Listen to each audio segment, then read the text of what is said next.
మొదటి ప్రశ్నకి సమాధానం అవునండి. రెండో మూడో ప్రశ్నకి సమాధానం మెగా డిఎస్సి నోటిఫికేషన్ త్వరలో జారీ చేస్తా అధ్యక్ష. అధ్యక్ష, ప్రతిపక్ష పార్టీకి చెందిన నాయకులకి ఇక్కడ ఓపిక లేదు కనుక ఒక విషయం చాలా స్పష్టంగా చెప్పదలుచుకుని, ఎందుకంటే నిరుద్యోగ యువకులందరూ ఆశతో మమ్మల్ని చూస్తున్నారు.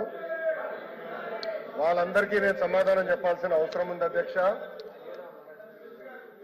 నిరుద్యోగం మీద ఆయన మాట్లాడుతున్నారు.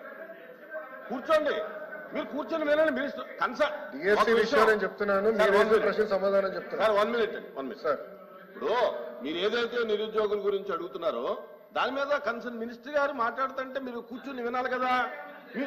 వినాలి కదా అన్నాను. ఇప్పుడు మీకు ఏం కావాలి? కాదండి, అదే విషయం చెప్తున్నారు.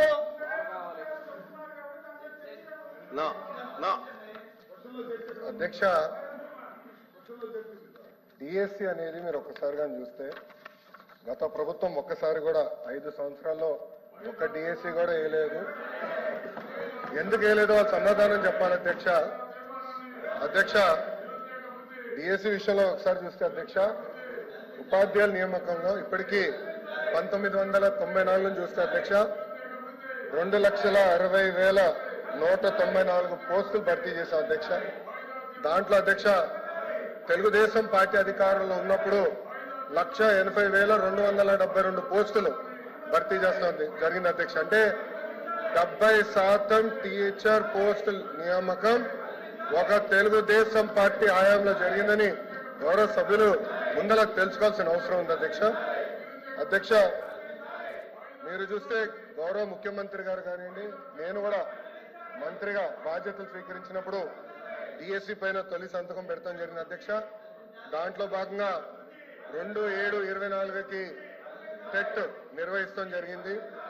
4,27,000 మంది అప్లై చేశారు. దాంట్లో 3,68,000 మంది అపియర్ అయ్యారు. 1,87,000 మంది క్వాలిఫై అయ్యారు అధ్యక్ష. అధ్యక్ష, మీరు చూస్తే 3/10/24 నుంచి 21/10/24 వరకు టెట్ కూడా పూర్తి చేస్తాం జరిగింది అధ్యక్ష. 1 మ్యాన్ కమిషన్ రిపోర్ట్ త్వరలో రాబోతుందని మేము భావిస్తున్నాం అధ్యక్ష. ఎట్టి పరిస్థితుల్లో మార్చి నెలలో డిఎస్సి నోటిఫికేషన్ ఇచ్చే బాధ్యత మన ప్రభుత్వం తీసుకుంటుందని నిరుద్యోగ యువకులకి ఈ సభ సాక్షిగా నేను హామీ ఇస్తాం జరుగుతుంది అధ్యక్ష. అధ్యక్ష, విచిత్రం ఏంటంటే నాకు వేసిన 2 ప్రశ్నలు ప్రతిపక్ష పార్టీలు, కానీ వాళ్ళు వేసిన ప్రశ్నల మీద చర్చించడానికి సిద్ధంగా లేకపోతే నిజంగానే చాలా చాలా బాధాకరం. ఇప్పుడన్నా వాస్తవాలు తెలుసుకోవాలని గౌరవ సభ్యుల్ని కోరుతున్నా అధ్యక్ష.